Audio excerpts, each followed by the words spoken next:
Are you wondering how you can create a monogram pattern in Illustrator? If your answer is yes, then you're in the right place.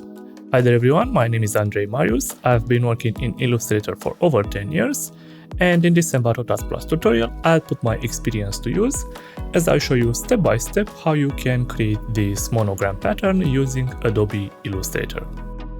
Before we begin, make sure to check out Envato Elements, where with a simple subscription you can get unlimited access to millions of creative digital assets such as music, graphics, including monograms, photos, fonts, and many more.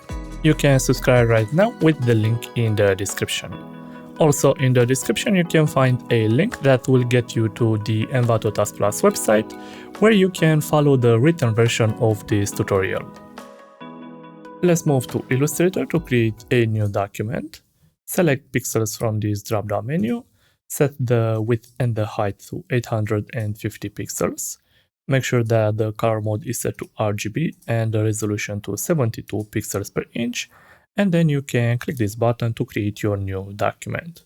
Press Ctrl and plus a few times to zoom in on your artboard. Go to Window in the menu bar and make sure that the Control panel, the Appearance panel, the Color panel, the Layers panel, and the Swatches panel are active. And then go to View and Show Grid to enable the grid. And again to View, and this time Snap to Grid to enable the Snap to Grid feature. For this tutorial you need a grid line every 5 pixels, so let's go to Edit, Preferences, Guides and Grid. Just enter 5 in this grid line every box, click OK to apply the change, and start by selecting the rectangle tool from your toolbar. Select the stroke and remove the color, double click the fill and replace the color with 78, 17 and 65. Just click on your artboard to create a 30 by 230 pixels shape. Click again on your artboard and this time create a 135 by 30 pixels shape. Press the V hotkey or select the selection tool from your toolbar and use it to move this shape in this exact location. Press the M hotkey to quickly reselect the rectangle tool and use it to create an 85 by 30 pixels shape.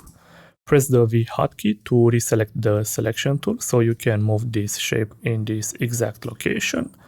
And now hold down the Alt and Shift keys and drag a copy of this rectangle exactly 100 pixels up like this.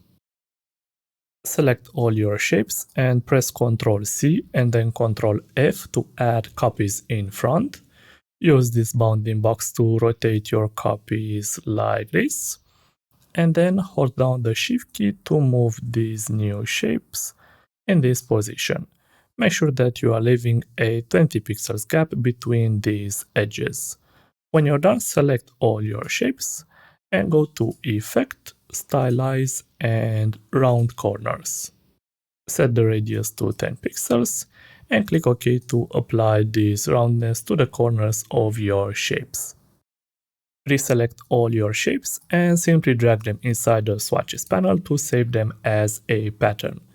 Now that you've got your pattern, you can delete these shapes. Double click your pattern so you can make some changes. Select Brick by Row for the tile type. Check this box so you can adjust the spacing between your tiles. Increase both of these values to 20 pixels. And then remember to click this Done button to apply the changes. Return to the Swatches panel and drag your pattern on top of this button to duplicate the pattern. Double click the new pattern and just select the shapes that make up your pattern to replace the fill color with 213, 104 and 187. Again, click this Done button to apply the changes. And now let's see how you can apply this pattern. First of all, press Ctrl and 0 to zoom back on your entire artboard. You can disable the grid and select the rectangle tool from your toolbar to create a shape that covers your entire artboard. Again, click on your artboard and create an 860 by 860 pixels shape. As you can see, your shape is already filled with this pattern, but we don't want that, so select the fill and replace the pattern with a flat color. Make it 213, 104, and 187. Go to the control panel and make sure that the alignment is set to artboard. And then click these two buttons to easily center your shape. And now move to the appearance panel to add a second fill for your shape. And with this new fill selected, all you have to do is apply your first pattern. Once applied, you can adjust this pattern using a transform effect. Make sure that this fill is still selected and go to Effect, Distort and Transform, and Transform. First of all, make sure that you disable this box and that the Transform Patterns box remains active, and use the scale settings to decrease the size of your pattern, or the angle settings to rotate your pattern. Click OK, and whenever you wish to adjust these settings, all you have to do is return to the appearance panel and reopen this transform effect. Finally, let's try this second pattern. First of all, select the bottom fill and replace the color with 255, 249, and 197, and then select the pattern fill and just replace it with your second pattern. Now that you've got your pattern, you can try a mockup from Placeit to check out how your design would look in real life. All you have to do is upload your final design, crop it as you wish, and that's it.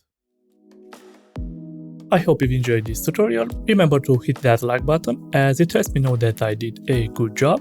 Subscribe if you aren't already, and don't forget to click that little bell icon to be notified of any new tutorials. I'm Andrei Marius, and I'll see you in the next video.